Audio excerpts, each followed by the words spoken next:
Bonjour à tous. Bonjour Rémi. Bonjour. Désolé pour le petit retard.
Bonjour tout le monde. Merci d'être présent de ces grands nombres aujourd'hui.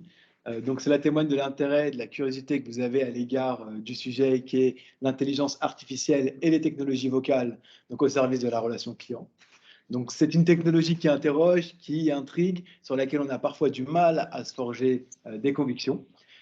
Ces technologies vocales sont déjà, et vous le savez, en phase de révolutionner les usages et les façons d'interagir entre l'homme et son environnement.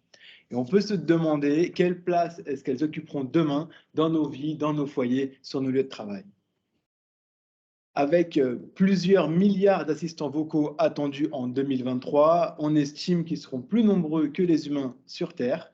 Donc ce boom technologique pose aussi des questions au regard de l'utilisation de nos données personnelles, de la marge d'erreur qu'on est prêt à accepter de cette intelligence artificielle et de la transformation des relations homme-machine. Est-ce que nous sommes vraiment tous prêts à parler avec un robot ? Donc, nous aborderons ces thématiques en transverse à travers les différents cas d'usage qu'on abordera au cours de ce meet-up avec les différents intervenants présents. Donc, ce meet-up, il est co-organisé par Suricat Consulting et Codesk. Il durera 1 heure et il sera rythmé avec des temps de présentation donc des projets par nos intervenants et des temps de débat. Donc, n'hésitez pas, tout au long de ce meet-up, d'intervenir à l'écrit si vous avez des questions à poser ou des remarques à partager, donc à l'écrit sur le fil de discussion de ce canal Teams. Pour ma part, donc, je suis Nassim Chalabi et je travaille chez Suricat Consulting, qui est un cabinet de conseil en transformation digitale. Donc, on accompagne nos clients dans la recherche de l'efficacité opérationnelle et de l'amélioration de l'expérience client à travers l'innovation et l'adoption des nouvelles technologies. Donc aujourd'hui, nous sommes ravis d'accueillir autour de cette table ronde virtuelle avec Codesk donc les intervenants suivants. Pour GRDF, nous avons donc Anne Montefiore qui est chargée des relations fournisseurs au sein de la DRC et Christophe Rio qui est le chef de projet au sein de l'équipe téléphonie donc de la DSI de GRDF. Côté CAT, donc Crédit Agricole et Technologie Service, nous avons Richard Pitré qui est responsable des projets donc, au sein de CAT Innovation. Et pour la Poste, nous avons Alexandre Candelier. Et je laisse de suite la parole à Aimé de Codesk pour introduire du coup avec plus de détails Alexandre Candelier de la Poste et Codesk. Parfait. Merci beaucoup Nassim et puis merci surtout à Suricast d'avoir co-organisé avec nous ce meet-up. Et nous, côté Codesk, c'est forcément suivi. Maintenant pour les bisous. Comment? C'est le moment? Virtuellement, je ne sais pas trop comment faire, hein. Mais bon, le cœur y est. Et voilà, en tout cas, on est vraiment ravis de l'organiser. Donc, Codesk, on met en place depuis 2016 et on est les pionniers en Europe des callbots. On rentre dans le détail dans ce que sont les callbots, mais vraiment l'objectif principal, c'est de venir améliorer la relation client en permettant en fait d'amener des agents virtuels qui vont venir aider les agents à différents moments de la relation client, que ce soit pour mieux les accueillir, mieux les router, mais surtout rendre les clients autonomes sur des appels qui sont à simple valeur ajoutée. Donc ça, c'est ce qu'on fait. Et on a la chance de travailler, donc c'est le moment de la deuxième partie des bisous, mais de travailler avec Alex Candelier depuis un certain temps. Et on laissera lui se présenter plus amplement. Mais voilà, c'est vraiment un pont des sujets de la relation client et des bots. parce qu'il a implémenté dans différents business units, que ce soit pour le service client interne, et maintenant il a la manœuvre pour la partie la poste courrier, donc pour le grand public, où il met en place plusieurs callbots. Et donc voilà, lui, vraiment, son poste, c'est au sein de la relation client. Il est en charge de tous les sujets bots, que ce soit vocal ou même chat. Voilà, donc il aura le plaisir de parler plus amplement du sujet. Merci, Aimé. Donc, nous commençons avec GRDF, le témoignage de chez GRDF, avec Anne Montefiore. Anne, donc avec GRDF, d'ailleurs avec la collaboration de Codesk et sur ECAT, vous avez travaillé sur un projet autour d'un callbot afin d'augmenter ou de gagner en performance d'un centre d'accueil. Est-ce que, Anne, tu pourrais nous décrire brièvement cette expérimentation que vous avez menée, peut-être en partant des douleurs qui ont été ressenties par GRDF et donc qui ont donné naissance à ce projet? Alors, bonjour à tous. Donc déjà, merci pour l'invitation. Toujours intéressant de voir un petit peu comment ça se passe dans d'autres entreprises et voir quels sont les projets qui ont été menés par ailleurs. Donc nous, chez GRDF, on s'était rendu compte qu'il y avait beaucoup d'appels qui étaient faits vers les conseillers GRDF pour la recherche de PCE. Et donc la recherche de PCE, donc rechercher le numéro du compteur gaz des clients. Et donc c'est une recherche qui n'a pas forcément une grande valeur, une action qui n'a pas forcément une grande valeur ajoutée. Donc il a été envisagé de mettre en place un callbot qui pourrait orienter les fournisseurs. Sachant que, en parallèle, nous avons une interface web dédiée aux fournisseurs qui permettait également de rechercher des PCE. Voilà. Donc voilà, donc la douleur, c'était surtout recevoir, que les conseillers soient débordés, on va dire, avec des appels à faible valeur ajoutée. En parallèle, on va dire nos cousins de chez Enedis, hein, donc côté ELEC, avaient déjà mis en place, des callbots pour, des recherches, l'équivalent de nos recherches PCE. Mais eux n'avaient pas cette possibilité de faire des recherches avancées via, un portail déjà. Et puis, il n'y avait pas eu, d'après ce que j'ai compris, hein, sauf erreur de ma part, corrigez-moi, si je me trompe, il n'y avait pas eu forcément, d'expérimentation avec les fournisseurs tels que nous avions décidé de le faire. Voilà. Mais bon, manifestement, ça fonctionnait bien, mais on n'avait pas exactement les mêmes process. Donc voilà. Donc si je reviens maintenant, donc l'expérimentation Callbot a commencé au 1er juillet l'an dernier, donc pour une durée de 6 mois. Alors ce qui était compliqué, c'est qu'on a commencé au moment des congés, donc déjà on a pris quelques mois un petit peu dans la vue, hein, je dirais, parce que le temps que tout le monde monte en compétence sur le sujet. Mais voilà, donc déjà ce que j'ai beaucoup apprécié, c'est que Codesk était hyper réactif à chaque fois qu'on a eu des remarques, tout de suite ça a été, il y a eu des corrections qui ont été apportées en flux tendu, etc. Donc ça c'était vraiment top. Et puis voilà, Thomas était hyper positif sur plein de choses, donc ça c'est génial. Donc voilà. Mais alors, côté GRDF, on a sollicité donc tous les fournisseurs. On a à peu près 70 contrats de fourniture. Donc tous les fournisseurs ont été sollicités. Et il n'y a que Engie, qui, pour ne pas le nommer, qui a accepté de rentrer donc dans l'expérimentation. Donc, le problème, c'est que Engie était un fournisseur historique, donc qui avait connaissance d'un certain nombre de PCE.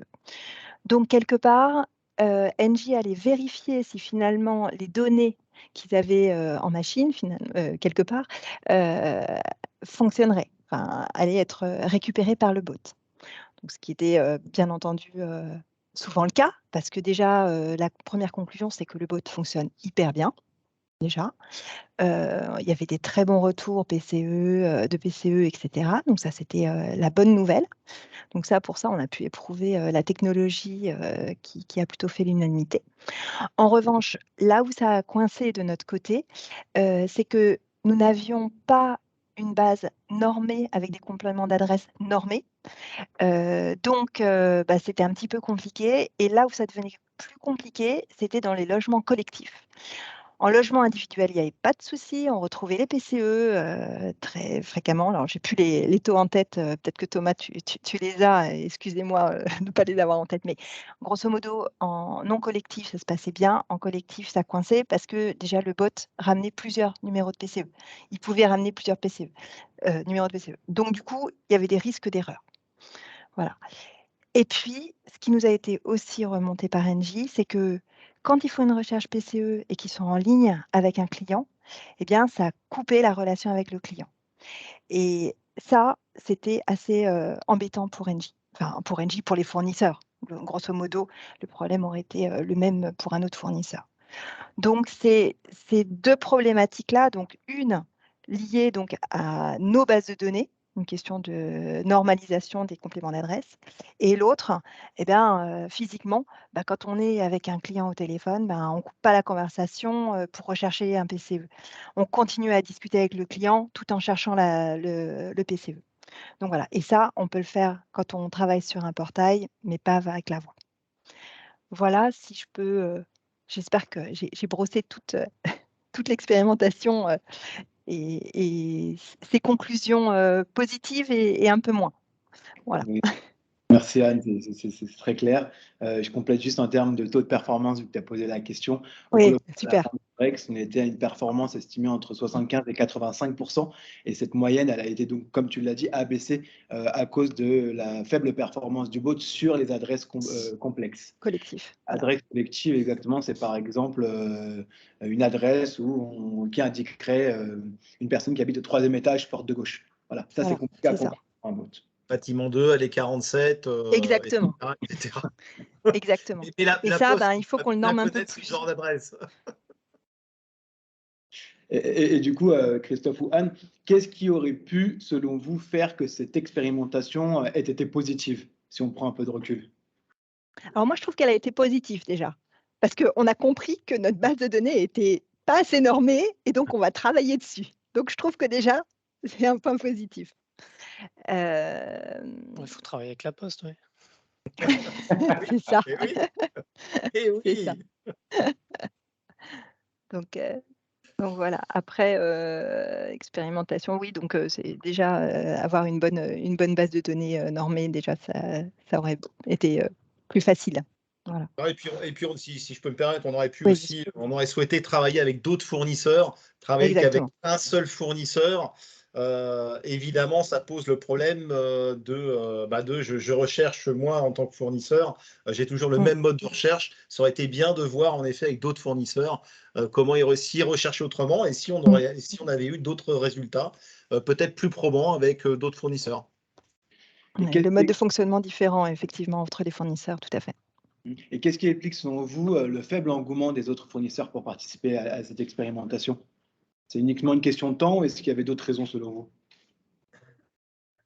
Alors, moi, je pense qu'il y a eu une question de temps, déjà, parce que c'est vrai que toute expérimentation, ça demande un petit peu d'investissement, mine de rien. Et puis, on demande aux conseillers directement d'expérimenter. Donc ça, c'est sûr, il y avait une question de temps. Le fait d'avoir démarré aussi l'expérimentation au début juillet, on a perdu un peu de temps parce que il y a les vacances tout simplement, quoi, les vacances d'été, congés d'été. Donc voilà. Je crois que c'est à peu près tout. Après, pour mettre un peu de contexte, peut-être pas uniquement dans le cas de GRDF, mais c'est vrai que ça a été une des suggestions qu'on a pu nous faire fortement, parce qu'on se rend compte que lorsque, pour expérimenter un bot, on va dire, on demande à des personnes d'opt-in et puis de le faire de eux-mêmes, comme on va venir s'insérer quelque part, on va leur demander un effort supplémentaire, on va dire, en dehors de leur cas métier usuel, ça demande un peu un effort, donc ça demande un certain temps pour, on va dire, enrôler le maximum de personnes. Et ce qu'on peut parfois faire, c'est justement être plutôt dans une situation où on va s'insérer, on va dire, dans le flux usuel et quelque part, il tombe sur le bot directement et tout de suite il s'engage, en fait, il joue un peu plus le jeu. Donc, il y a toujours ce sujet-là. Quelle est la bonne manière de faire, en tout cas, faire tester les personnes en situation réelle? Effectivement, à un moment donné, vous aviez proposé de vous d'insérer le callbot sur les lignes sans que ce soit dédié à Engie, aux appels Engie. Et Et ça, on n'a pas voulu le faire. Et une des raisons, c'était parce qu'on avait peur de l'augmentation du nombre d'erreurs PCE. Avoir une erreur PCE, c'est embêtant pour nous parce que ça demande énormément de temps à nos conseillers pour que ce soit traité. Ça génère aussi de l'insatisfaction client. Donc ça, c'est vrai qu'on a été plutôt frileux là-dessus, en toute transparence. Oui, non, bien sûr, je comprends très bien, et c'est là l'enjeu aussi du retour d'expérience, c'est qu'il ne faut pas se dire que, même si globalement la technologie elle marche bien, elle a déjà été éprouvée, le vrai sujet c'est toujours quel est le bon cas métier et comment on le met en application. Et c'est sur ça qu'il faut travailler pour s'assurer de la réussite. Et c'est l'intérêt du POC aussi, c'est un peu de trouver justement d'éviter les écueils. Oui, c'est ça. Oui, et puis j'ajouterais, moi, que Anne l'a souligné tout à l'heure, il y a aussi ce phénomène où, à un moment donné, le conseiller fournisseur, qui est quel que soit quand même un commercial, va à un moment donné couper la communication avec le client. Et du coup, comme on a un autre système aussi en parallèle avec ce Callbot qui est un portail web, certains fournisseurs, de manière justement à ne pas couper ce lien, vont peut-être préférer utiliser le portail web plutôt que le bot. Du coup, pour ouvrir un petit peu le sujet, on peut s'interroger sur comment est-ce qu'on doit faire pour choisir un bon cas d'usage à automatiser avec un bot. Est-ce que vous avez des astuces, des clés à prendre, des prérequis pour choisir un cas d'usage un cas d'usage métier sur lequel on pourrait mettre en place un bot? Alors, on s'était dit que effectivement, c'était lors du Rex. Lors du Rex, on avait vu que le bot était utilisé en cas d'indisponibilité du portail web. Et là, effectivement, les fournisseurs étaient contents d'avoir le bot parce que ils ont pu continuer à traiter les demandes des clients. Donc, ça, c'était bien pratique. Et c'est vrai que le portail n'est pas. Alors, il est accessible, il me semble, 24 heures sur 24, il me semble. Mais voilà. Après, c'est aussi en fonction des horaires d'ouverture des conseillers, hein. Donc, j'ai vu qu'une question apparaissait sur ce sujet. Et après, côté Codesk d'expérience, on se rend compte en fait que c'est vraiment un des. En fait, nous, on a eu plusieurs cas de figure. C'est qu'on a souvent, on va dire, la marque qui nous propose déjà un cas d'usage auquel ils ont déjà pensé, qu'ils ont choisi, et on l'implémente, et souvent, c'est un succès. Et parfois, on a des clients qui viennent un peu plus en amont et avec qui on travaille justement pour faire un peu un audit des appels. Et dans cet audit-là, ce qu'on va essayer de faire, c'est plutôt avoir plusieurs candidats de cas d'usage et les pondérer justement à l'aune de différents critères, de savoir déjà quel est le retour sur investissement qu'on peut escompter et qui est souvent lié au volume d'appels, quelle est la faisabilité technique parce que souvent ça nécessite une intégration SI, et puis il y a également le sujet de l'intégration métier, on va dire le cas d'usage métier, parce que il peut y avoir des flux qui sont relativement simples à traiter de bout en bout, et il y en a d'autres, comme vous l'avez vu là, dans ce cas-là, comme il y a un peu 2-3 parties qui sont impliquées, voilà, on essaie de le pondérer. Donc nous, ce qu'on préconise, c'est de toujours avoir plusieurs candidats de cas d'usage, se faire un sort de mini audit, et puis essayer justement de choisir à l'aune de ça pour l'implémenter. Okay, merci, Émilie. Une dernière question sur ce sujet par rapport à GRDF, mais peut-être un peu plus large. Comment est-ce qu'on mesure la satisfaction d'un tel projet lorsqu'on met un bot en place? Je sais qu'il y a par exemple le Net Promoting Score, donc, qui consiste à poser la question à l'appelant êtes-vous satisfait?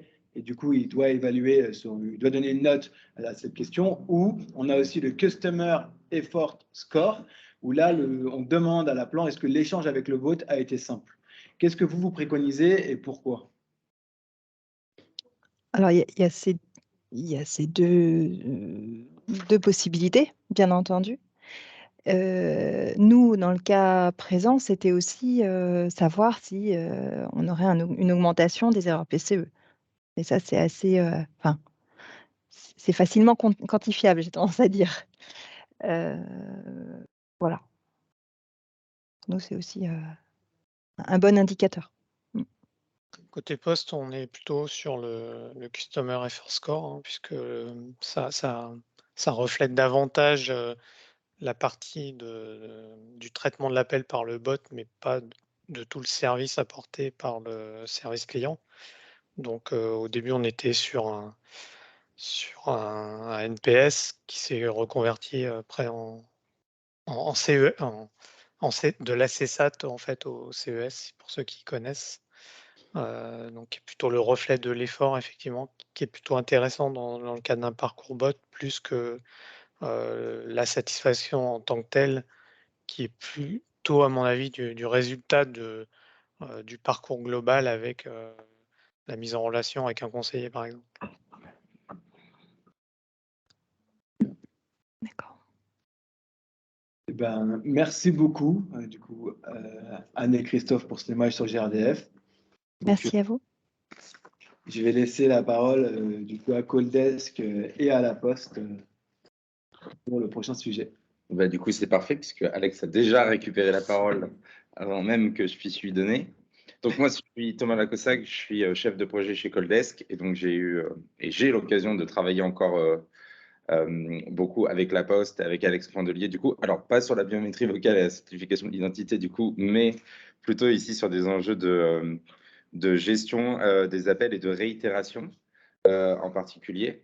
Donc aujourd'hui sur La Poste, Codesk, on travaille surtout sur des problématiques de suivi de courrier, de toutes les questions qui sont autour des frais de douane également, et puis après d'autres problématiques qui peuvent apparaître autour de ces enjeux-là. Mais du coup, je vais peut-être te passer la parole, Alex, comme ça tu en parleras encore mieux que moi. Bien, bah, merci aussi pour l'invitation. Donc, juste pour me présenter le contexte un petit peu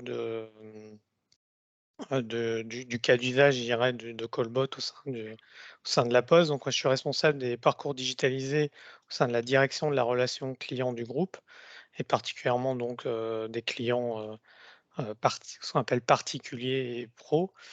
Et donc, notre point d'entrée vocal, c'est le 3631. Alors, je ne sais pas si vous avez déjà eu affaire au 3631 de La Poste. Donc, c'est un SVI principalement à reconnaissance, à choix des TMF jusqu'à présent, et pour lequel petit à petit on intègre des parcours bots, notamment donc pour la mise en place, par exemple, lorsque vous voulez suivre un courrier ou un colis, bah, vous vocalisez le numéro et le bot va répondre l'état ou la localisation de votre produit.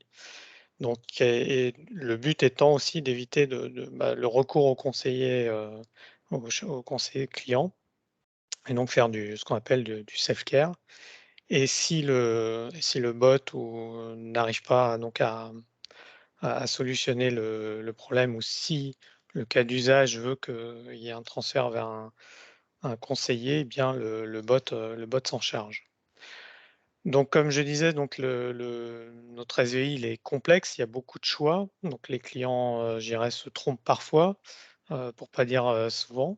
Ils veulent pas attendre, donc souvent ils font les premiers choix, et ce qui milite en grande partie pour petit à petit convertir notre vieux SVI, je dirais, en un vrai outil, en vrai bot en langage naturel, qui va comprendre beaucoup d'intentions au final, mais pour l'instant, on le fait grandir à travers une mise en place sur des choix spécifiques du SVI pour bien les traiter, et petit à petit démultiplier, je dirais, les compétences du bot sur les différents choix pour au final un jour supprimer complètement le système à taper 1, taper 2, taper 3, etc. Donc voilà un petit peu, et en quelques chiffres, nos services clients traitent environ 47 millions de contacts par an, tous canaux, environ 6 millions d'appels avec environ 1400 conseillers clientèle répartis sur 20 sites, ce qui amène aussi la complexité de l'aiguillage des appels et des traitements en fonction de la demande client. Et donc, d'où l'intérêt de développer les callbots et le langage naturel, pour non plus que le client choisisse son parcours, mais plutôt que sur la base de la reconnaissance du besoin, de l'intention, puisse aiguiller et répondre automatiquement le plus possible au client, et n'envoyer vers le conseiller que des sujets à valeur ajoutée pour lesquels le bot ne puisse pas répondre.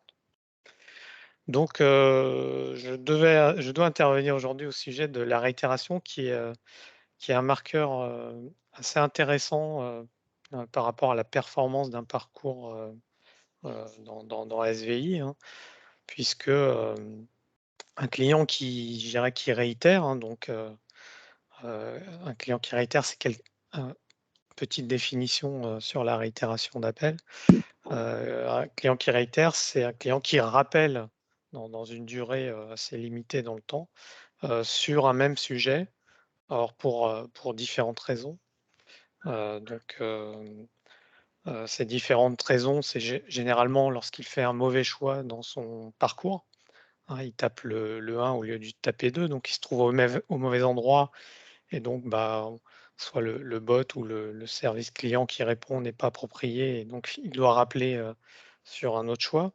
Soit la réponse donnée pas du self-care ou du conseiller n'a pas été bonne, et donc il est amené à rappeler. D'autres raccrochent parce que le temps d'attente est trop long sur le parcours, et donc bah, ils perdent patience et ils rappellent plus tard. Ou alors tout simplement le client a besoin d'une information complémentaire et donc doit rappeler pour, par exemple, s'il veut réinterroger le service client pour savoir dans quel état est de nouveau son produit, son colis ou son courrier. Voilà, Non, mais donc c'est oui. ouais, hyper complet. Et je me disais, sur le côté réitération, c'est un sujet qu'on a pas mal abordé ensemble, sur lequel on s'est aussi beaucoup pris la tête. Parce qu'au final, c'est difficile de savoir est-ce qu'on compte les appels réitérés ou les appelants réitérants, chose qui du coup est finalement assez différente. Est-ce que toi, tu pourrais nous dire dans quelle mesure, enfin, pour la Poste, c'est important de prendre en compte cet aspect réitérant et dans quelle mesure ça peut jouer sur le service à proposer finalement? Donc on a dit les mauvais aiguillages sont déjà les gens réappellent et a priori ils ont mal été, enfin ils se sont mal orientés, donc d'une certaine façon un callbot peut déjà aider un peu parce que la question est ouverte au début, donc on peut mieux orienter. Et là ce qu'on dit c'est que du coup quand ils rappellent, on voudrait comprendre, enfin, et plutôt utiliser le fait que a priori son premier appel n'était pas satisfaisant. Donc nous on a fait le choix de parler de réitérants et pas de nombre d'appels réitérés. Alors c'est important parce que on s'aperçoit dans les traces des appels qu'il y a souvent des appels communs, alors qu'on peut appeler des appels standards, où finalement le numéro de l'appelant reste commun à travers plusieurs appelants, et donc ça fausse un petit peu les statistiques de réitération. Et donc on a fait le choix, donc, pour minimiser ce taux d'erreur, de parler plutôt des réitérants. Donc on compte qu'une fois, je dirais, le numéro de l'appelant par rapport au l'appelant réitérant par rapport au nombre d'appelants totaux de la journée. Donc dit autrement en fait, c'est quelqu'un qui finalement appelle 10 fois vaudra autant que quelqu'un qui appelle 2 fois. Voilà. L'idée c'est à partir du moment où il a appelé au moins 2 fois, on considère qu'il a réitéré son appel. Donc peu importe qu'il l'ait fait 10 ou 2, on considère que c'est un réitérant. Donc c'est ça qui fait la différence, c'est qu'au final, on va pas être sur la même base. Là, on aura un fort volume avec des gens qui appellent beaucoup. Au final, on va juste se concentrer sur le fait qu'ils ont au moins appelé 2 fois. Voilà, tout à fait. Et du coup, donc ensuite, pour bien comprendre d'où vient la réitération, puisque comme je vous disais, nous avons un SVI complexe avec des multitudes de choix, et souvent la réitération, du coup, se fait d'un choix sur un autre. Et une des contraintes, c'est que le SI qui historise tous ces appels doit aussi historiser les réitérations entre choix de parcours, et de savoir si le premier appel a été d'un parcours sur un choix A, pour ensuite aller sur un choix B, ou inversement, pour vérifier aussi si ce qui est proposé dans le choix finalement correspond bien à la perception du client de ce qu'il comprend de ce qu'est le choix 1 par rapport au choix 2. Et donc on est amené à fiabiliser, ou en tout cas à rechercher cette précision pour voir quelle est l'efficacité du parcours finalement choix par choix, et non que globalement. Donc ça nécessite vraiment d'avoir une base de données et puis de croiser des données importantes pour, sur tous les choix, vérifier dans aussi la chronologie des appels, quels sont les premiers appels et sur quel choix, etc. Et donc ça, c'est juste pour la réitération du téléphone sur le téléphone, mais on a aussi du coup un sujet aussi plus global qui est la réitération d'un canal sur un autre. On peut commencer un parcours sur le web, finir sur le téléphone ou inversement. Souvent d'ailleurs, on incite et on utilise aussi le callbot pour faire de la redirection sur le canal web qui est plus riche en termes d'expérience client et plus facile, je dirais, à mettre en œuvre que le canal téléphonique. Et du coup, il y a une complémentarité souvent des deux canaux pour amener le client le plus possible en self-care et faire en sorte qu'il trouve l'information plutôt sur le site laposte.fr plus en détail que d'essayer coûte que coûte d'entretenir une conversation vocale qui peut être difficile à gérer avec un callbot, même si les callbots se perfectionnent, on est encore loin d'un conversationnel fluide et très performant. Du coup, sur la réitération, en effet, donc il y a, je pense, enfin, nous, on l'a bien, en tout cas, travaillé aussi ensemble déjà, mais il y a ce premier aspect qui est de dire, OK, il est rentré par un motif, il rappelle, donc a priori, ce premier motif n'était pas satisfaisant, et donc, par exemple, on va un peu blacklister ce motif, ou en tout cas, on va se dire que les motifs où il y a particulièrement de la réitération, il y a des gens qui sont passés dans ce motif-là et qui réappellent derrière. Il y a donc sûrement un sujet autour de la compréhension autour de ce motif. Peut-être que ce motif-là est mal adapté, qui doit être retravaillé, qui doit être subdivisé.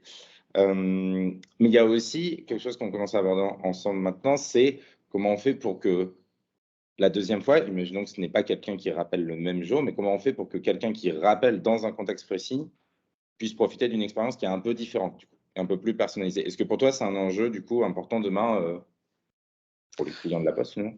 Oui, effectivement, du coup, notre objectif, bien sûr, c'est de baisser ce taux de réitération et les callbots y répondent en grande partie, puisque, comme je disais, on passe d'un choix client de parcours à c'est le bot qui choisit le meilleur parcours au regard de la compréhension de l'intention client. Donc, c'est une vraie amélioration de la performance du parcours. Le fait d'utiliser le langage naturel d'une part, mais aussi de détecter effectivement et de traiter un petit peu différemment le réappelant, dans la mesure où, comme il a déjà appelé, il peut avoir déjà une relation avec un conseiller. Et donc, il faut absolument qu'on sache capter cette information pour proposer un parcours adapté à un réappelant afin de diminuer son parcours, la durée de l'effort client sur le parcours. Donc, dans un enjeu de personnalisation, finalement, un petit peu du parcours suite à ce qu'il a pu vivre auparavant, quoi. Ouais, tout à fait. Donc, on met en place ce qu'on appelle des cookies aussi qui permettent en temps réel, durant l'appel, de capter si le client a appelé je dirais dans les 24 heures. Et donc, par la suite, de faire des circuits plus courts pour pas qu'il refasse tout un parcours complet vocal. Et puis, et donc permettre d'éviter et de diminuer la réitération. Et notre constat, c'est que le callbot amène au moins en général, par rapport à un parcours classique où c'est le client qui fait le choix, d'au moins 10% de réitération en moins. Donc, ce qui est plutôt intéressant pour diminuer la volumétrie d'appels et l'effort client à devoir réappeler pour son problème. J'aimerais juste faire le lien avec GRDF, avec Christophe. On a beaucoup travaillé aussi sur les serveurs à la SVI, le parcours d'appelant. Est-ce que à la réitération, c'est quelque chose que vous avez, sur lesquels vous avez déjà travaillé côté GRDF pour être certain que le parcours, choix par choix, soit bien pertinent ou...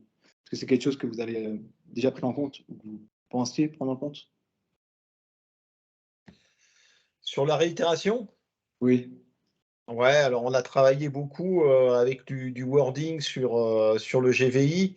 Alors la difficulté un peu de GRDF, c'est qu'on a une organisation très, on va dire, technique. Donc, puisqu'on travaille sur du réseau gaz qui nécessite des équipes en fait différentes avec des spécificités différentes. Et en fait, on travaille actuellement en effet sur un wording, puisque pour essayer de coller en fait la demande du client, parce que pour être simple, en fait, voilà, un client, lui, il veut un emménagement. Sauf qu'un emménagement, derrière, nous, on a besoin de savoir est-ce qu'il y a du gaz, est-ce qu'il faut mettre du gaz, est-ce qu'il y a un tuyau, est-ce qu'il n'y a pas de tuyau, où il se trouve. On a plein de questions techniques qui vont vers différentes équipes. Et donc, à partir de ce moment-là, il va falloir qu'en effet, on puisse en effet aller identifier beaucoup plus précisément le besoin du client. Donc, qu'est-ce qu'il entend par j'emménage ou je veux du gaz? Qu'est-ce qu'il entend par là pour nous? Et du coup, on travaille sur un GVI avec plusieurs profondeurs de manière à identifier, à éviter évidemment le réappel. Mais c'est un sacré boulot, c'est pas facile. C'est clair. On teste un peu tous les jours et tous les mois, on rajoute un petit truc. Mais c'est clair que le bot, c'est une des clés, le callbot de la solution d'aiguillage pour finalement poser les bonnes questions et conduire au bon service, quoi. C'est ça. On a une question de Lucille dans le public. Je me rapproche un peu. Quand tu dis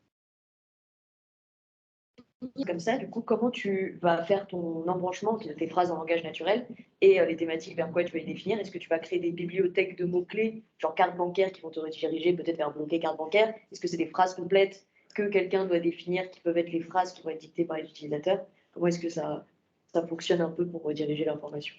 Alors, c'est vrai qu'on n'a pas on n'a pas expliqué le principe de base. On est parti du fait que tout le monde connaissait. Mais non, mais merci pour la question. Du coup, en effet, l'idée, c'est de partir sur de la reconnaissance donc d'expression, ou ce qu'on appelle aussi des utérances, nous, peu importe. L'idée, c'est que plus cette utérance, elle est un peu grande, en gros, c'est une expression complexe, on va dire, plus du coup, on pourra être précis dans le matching derrière. Et donc, l'idée, c'est qu'on arrive à une sorte d'aiguillage. Donc, la question est la plus ouverte possible en général. Quel est le motif de votre appel? Et derrière, on va essayer de s'appuyer sur ces différents mots-clés pour ensuite orienter la personne vers le bon endroit. Donc, ça peut être des sujets comme la carte bancaire, etc., même si là, on pourra parler plus d'entité, dans le sens où c'est des produits, alors qu'une intention, on appelle ça des intentions, du coup, ce sera plus quelque chose où on le formule comme étant, voilà, je voudrais avoir accès, je voudrais pouvoir trouver, je voudrais, etc. Ça, c'est l'intention vouloir, en gros, qu'on pourrait relier, par exemple, avec tous les produits financiers, imaginons de la poste, carte bleue, chéquier, carte bancaire, etc., ou avec typiquement ce qu'on fait sur le courrier, les colis, les lettres recommandées, etc., etc. Donc, en fait, on peut faire une sorte de combinatoire, comme ça, ou alors on peut faire vraiment des intentions hyper précises qui vont permettre de tomber du coup dans le sujet pile poil à chaque fois, entre guillemets. Donc ça, c'est dans le cadre où on a une question très ouverte, en mode FAQ, quel est le motif de votre appel, et puis tac, tac, tac, on trouve. Mais dans le cadre, par exemple, de GRDF, le projet qu'on avait, c'était des informations qui étaient demandées, et qui étaient demandées de façon hyper fermée. C'est-à-dire, quelle est votre adresse? Est-ce que vous avez le nom du titulaire du contrat ou de l'ancien contrat?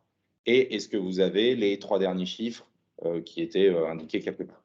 Et donc, en fait, ça, c'est des informations, pour le coup, on a des parseurs qui vont venir détecter exactement le format et dire si oui ou non ça match. Et ensuite, faire reconfirmer auprès de l'appelant si ce qu'on vient de comprendre est bien le numéro que vous venez de donner. Donc, on pourrait avoir la même chose, je sais pas, une plaque d'immatriculation, donner la plaque, je la répète, vous me confirmez, et du coup, je sais que c'est bon, j'ai la bonne information et on peut continuer le parcours. Et dans le cadre de la poste, du coup, le fait d'écrire toutes ces questions, enfin de définir ces différents mots-clés qui allaient mener vers des produits ou que sais-je, ça prend combien de temps pour un projet comme ça de bot vocal au niveau des équipes? En général, ce qu'on fait, c'est qu'on part d'une première version où on va déjà définir toutes les branches qu'on considère comme étant des branches possibles. C'est-à-dire, on sait que les gens vont appeler pour ça. Donc, je ne sais plus, dans le cadre de la Poste, Alex, on avait, je ne sais plus, une douzaine peut-être de branches au début, 10, 12, quelque chose comme ça. Puis surtout, on a des règles différentes à chacun. Il y en a où on va envoyer un SMS, il y en a où on va dissuader les gens, il y en a où on va transférer un conseiller. Et après, en fait, au fur et à mesure, c'est ça qui est intéressant, c'est qu'on se rend compte qu'il y a on va dire, le pool de tous ceux qu'on n'a pas compris.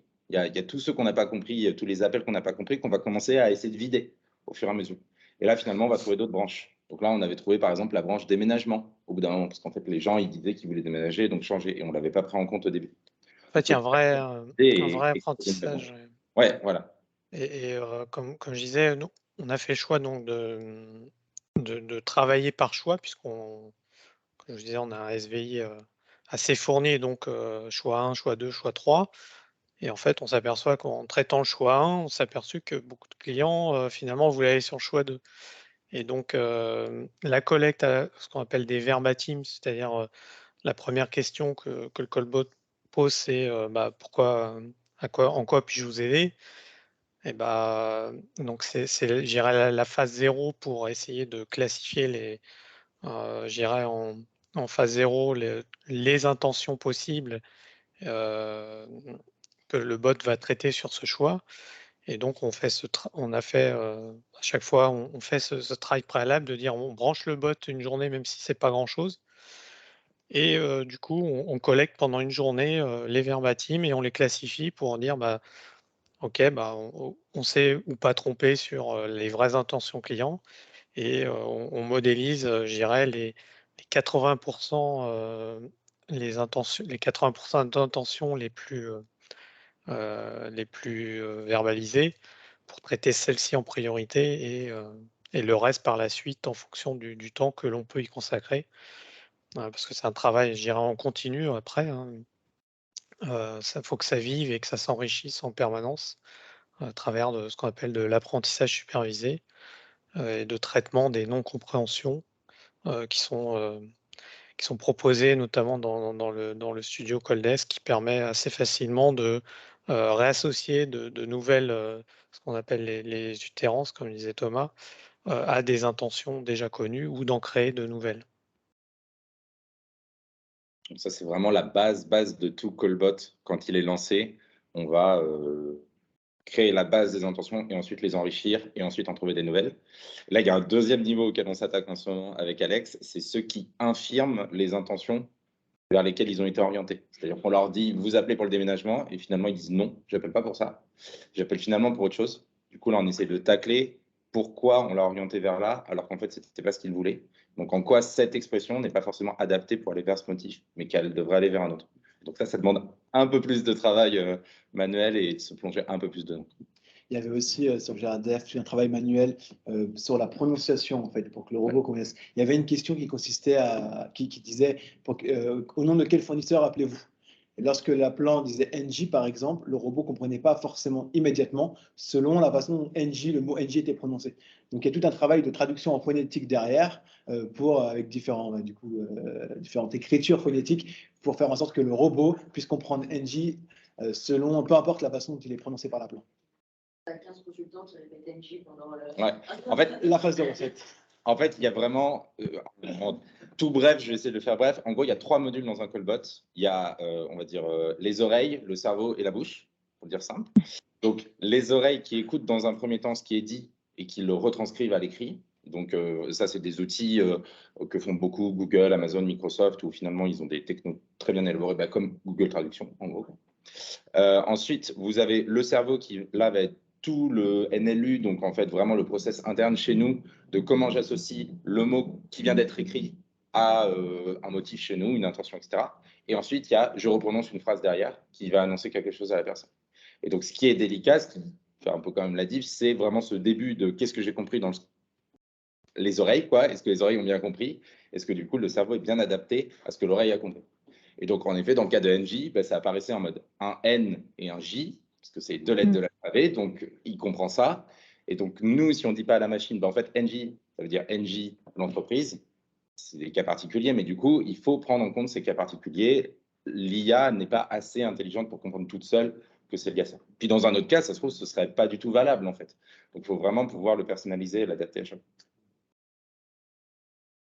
Merci Alexandre, merci du coup Codesk. Je vous propose de passer au prochain intervenant. Je vois l'heure qui avance. Donc c'est Katz avec Richard Pitré et Christophe Aubray. Donc CATS, Crédit Agricole Technologie Services, vous avez mené un projet ou une expérimentation sur la biométrie vocale et la certification de l'identité. Est-ce que vous pourriez nous présenter en quelques mots le travail que vous avez mené, s'il vous plaît? Il mute, par contre. Votre micro est mute. Hop. Sur l'ordi, je pense. Hop, à nouveau. On ne vous entend pas.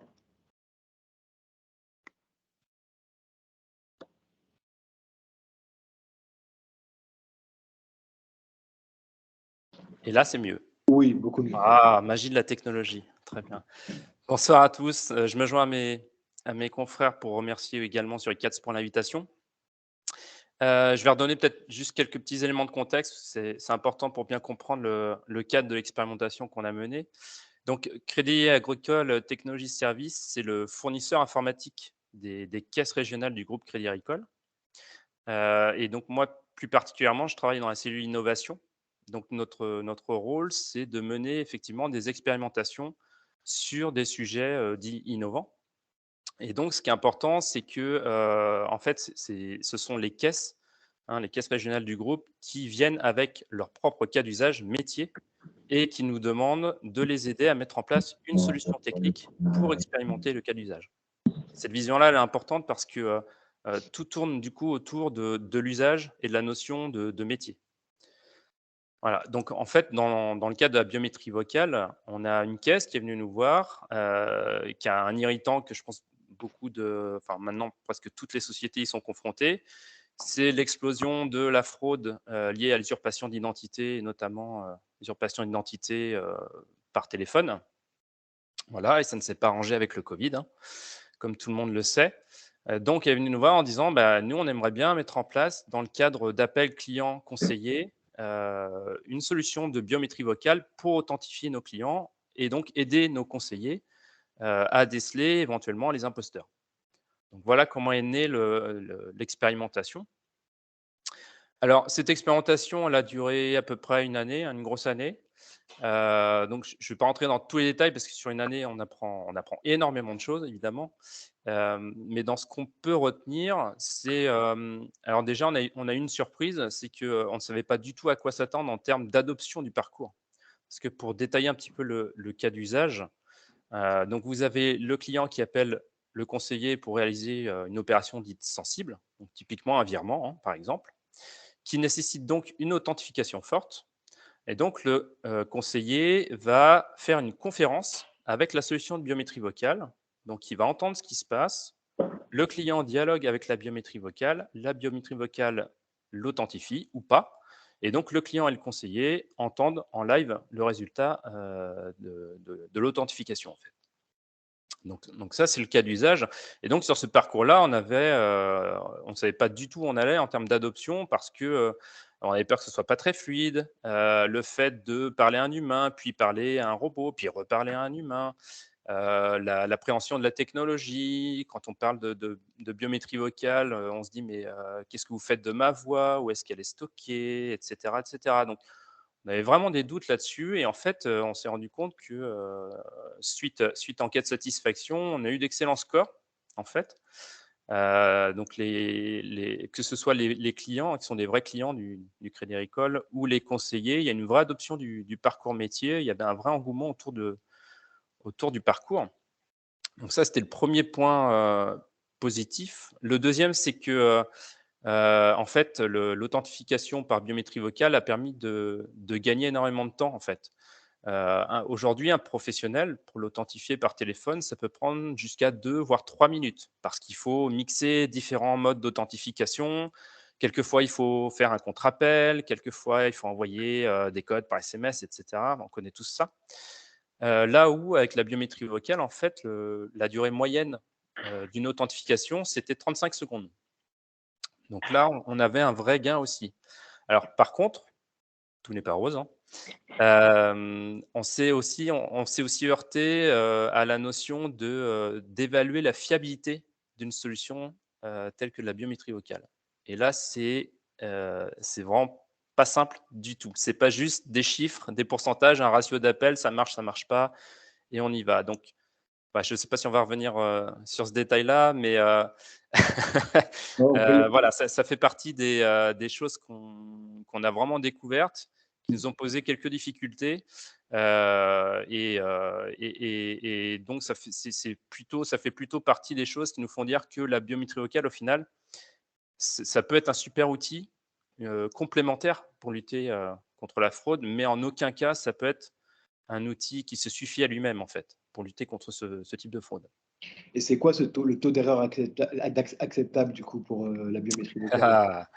Vous me dites, c'est Alors pas déjà, pour parler de taux d'erreur, il faut comprendre comment ça marche, en fait, la biométrie vocale.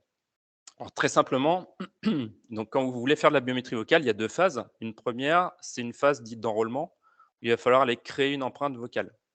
Donc, c'est-à-dire que je suis client, je vais devoir avoir un premier contact avec la solution pour qu'elle puisse créer une empreinte à partir de ma voix. Donc, ce n'est pas un fichier vocal, c'est un fichier informatique, hein, un fichier data, qui est créé par la solution à partir de ce qu'elle peut analyser quand je parle. Donc, ce n'est pas du tout un fichier audio qui permet derrière de faire de la réversibilité ou quoi que ce soit. C'est un fichier qui est compréhensible que par la solution et donc vous ne pouvez absolument rien faire si jamais vous le piratez. Ensuite, quand je vais chercher à m'authentifier, la solution, donc ce qu'elle va faire, c'est que quand je vais prononcer une phrase mot de passe, elle va la comparer à l'empreinte. Donc, elle analyse toujours pareil, hein, elle détricote tous les critères qu'elle entend et elle les compare à l'empreinte. Et à partir de là, elle va se créer ce qu'on appelle un score de confiance. Donc, elle va se dire, OK, je pense que ça correspond à tel pourcentage. Et elle va se dire, est-ce que ce pourcentage est en dessous ou au-dessus du seuil qui est paramétré? D'accord? Donc, si c'est en dessous, tout ce qui est en dessous du seuil, je le rejette. Tout ce qui est au-dessus, je l'accepte. C'est aussi simple que ça, entre guillemets. Voilà. Sauf que la problématique, c'est que comme on n'est pas dans un monde parfait, eh ben, on a des imposteurs, donc des personnes qui cherchent à usurper les identités, qui se retrouvent à avoir des scores qui sont supérieurs à ce seuil. Et à l'inverse, on a des vrais clients qui, parce qu'ils sont dans des conditions particulières, se retrouvent avec un score qui est inférieur à ce seuil. Donc, on se retrouve avec une espèce de gestion de risque résiduel. Donc, faux négatif hein, pour les clients qui se font rejeter à tort et faux positif pour les imposteurs qui passent la solution. Et donc, il faut en fait, dans l'idéal, ajuster ce seuil et régulièrement l'ajuster en fonction des retours qu'on a sur les impostures et les vrais clients qui se font rejeter. Voilà. Et donc, quand on comprend ça, on comprend aussi pourquoi c'est compliqué en fait de mettre des pourcentages purs. C'est-à-dire que, par exemple, moi, quand je vais faire des tests de donc true user, c'est-à-dire je vais chercher à pas à usurper une identité, à me faire passer pour moi, mais par contre, je vais faire varier les conditions dans lesquelles je vais appeler. Mais si, par exemple, la solution ne me reconnaît pas parce que j'ai mis l'autoradio à fond, à partir de quel moment il y a l'autoradio, on considère que ce sont des conditions qui sortent du réel et que donc je peux les inclure ou pas dans mon pourcentage. Donc ça, c'est très compliqué à évaluer par des chiffres.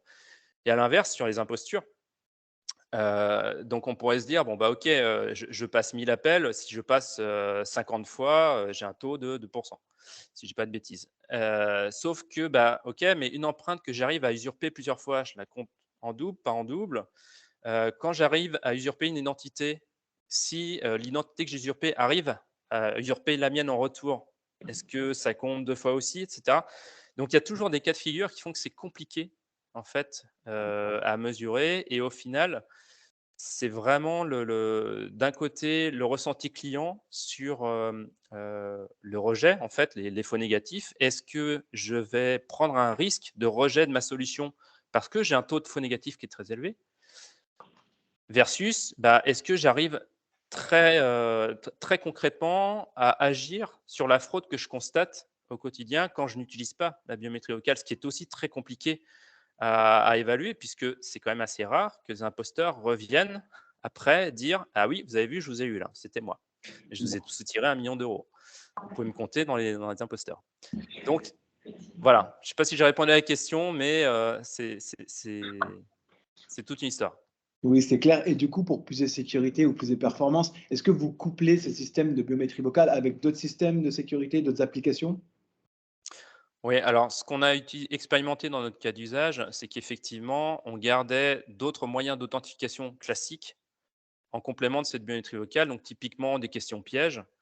Typiquement, j'en parlais du contre-appel. On a aussi un système au Crédit Agricole qui s'appelle Securipass, qui est un système alors, qui fonctionne aussi avec de l'enrôlement. Donc oui, on couple forcément parce qu'on ne peut pas se fier uniquement à cette seule biométrie vocale, mais comme on ne peut pas se fier à un seul critère d'authentification, et c'est bien pour ça qu'il y a eu une évolution il y a alors, je sais plus 2-3 ans de la RGPD, en RGPD2, qui spécifie que bah, effectivement maintenant, quand vous voulez faire une opération sensible, il faut à minima 2 critères d'authentification forte. Et vous aviez parlé tout à l'heure des premières questions qui m'étaient venues à l'esprit, moi, quand j'ai entendu parler de la biométrie vocale, c'était comment est-ce que vous allez gérer les inquiétudes des clients? Vous avez l'air de dire que les clients n'étaient pas si inquiets que ça. Non, on était assez surpris. Alors on avait prévu tout un arsenal à destination des conseillers pour les préparer, en disant que alors donc quand on crée une empreinte déjà, on ne stocke pas d'audio, ça c'est important, donc il y a aucune possibilité, même si quelqu'un, réalisait une intrusion, sur nos serveurs et piratait entre guillemets, récupérait les empreintes vocales, ce ne sont pas des fichiers audio, donc il y a aucune possibilité de refaire, de recréer une voix à partir de cet échantillon-là, puisqu'il n'y a pas d'échantillon audio. Ça, c'était la première chose. Ensuite, quand on parle de biométrie vocale et de voix, on parle de données sensibles. Alors les données sensibles, c'est à la fois très clairement encadré par la RGPD et en même temps, il y a des zones d'ombre, hein, très clairement, sur le traitement et l'utilisation, et le stockage. Donc voilà, on avait préparé tout un argumentaire pour dire, «Vous inquiétez pas, on a travaillé avec les RGPD, la CNIL et cetera» et en même temps, c'est pas évident parce que, il faut réussir à vulgariser des choses qui, sont en fait assez complexes si vraiment on veut aller au bout. Alors la bonne nouvelle, c'est qu'on n'a pas eu besoin de sortir tout cet argumentaire-là. Après, sur les aspects, RGPD, il y a quand même des vraies questions éthiques qui se posent. Parce que même si on ne stocke pas, de voix, il faut savoir, c'est qu'aujourd'hui, les grands noms de la biométrie vocale, sont des groupes américains, des grands groupes américains, hein, et que quand vous contractualisez avec les grands groupes américains, il y a des clauses, qui est très difficile d'enlever, qui disent que, bah, Patriot Act, oblige, si demain le gouvernement, pour des raisons X ou Y l'exige, on doit être en capacité de récupérer, tout, les empreintes, les audios et cetera et de les faire analyser, ce qui est juste complètement contraire aux règles de la RGPD. Après, il y a d'autres règles encore qui existent et qu'il faut soit contourner, soit se dire: «Bon, on est dans un cadre expérimental, donc on tolère». Mais ça pose vraiment, aujourd'hui de grandes difficultés et pas que dans le domaine de la biométrie vocale, hein. Je crois que Google a eu des petits soucis dernièrement avec Google Analytics qui commence à se faire, bâcher de l'Union européenne. Donc ce sont vraiment des questions de fond. Bien, merci beaucoup. Je vois l'heure qui tourne, il nous reste 3 minutes, donc je vais prendre le temps de conclure. Vous faites une très bonne transition à la conclusion. Donc, ce meet-up touche à sa fin. On a bien vu c'était un sujet qui était très riche et qu'il y a beaucoup de choses à dire sur le sujet.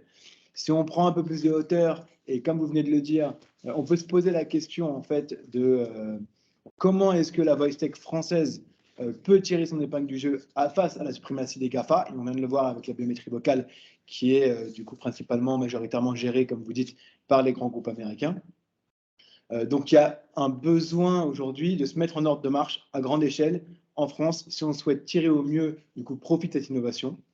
Et c'est ce que font certains acteurs comme VoiceLab, qui est une association française qui regroupe différents acteurs du coup, institutionnels, tels que les universités, les laboratoires de recherche et des entreprises privées, pour constituer justement cet écosystème indépendant et mettre en place des standards communs pour permettre à la France et à l'Europe de rester compétitifs sur le marché de la voix au niveau du coup mondial. Donc, c'est une technologie qui reste à suivre. Pour aller plus loin, on va vous envoyer sur le fil de discussion une vidéo qu'on trouve très intéressante, justement, qui aborde ce sujet et qui parle notamment de VoiceTech, cette association, que je viens d'évoquer. Donc, je vous remercie énormément à tous d'avoir participé, plus particulièrement aux intervenants d'avoir bien accepté de partager du coup, vos expériences. Et je vais laisser du coup Thomas ou Aimé, je ne sais pas, conclure au nom de Cold Desk. Non, mais merci à tous. Du coup, merci aussi à Suricat pour l'organisation. On était ravis de pouvoir échanger avec vous sur tous ces sujets de techno vocale. Et on espère qu'on aura l'occasion d'en parler encore pendant longtemps. Bah, Merci tout le monde. pareil, rien à rajouter. Bah, merci en tout cas. Et surtout, merci à Suricat. Merci tout le monde, une agréable soirée et à très bientôt. Merci à vous, bonne soirée. Merci. Au revoir. Au revoir. Merci à vous. Merci, Bonne au revoir. soirée. Au revoir. Bonsoir.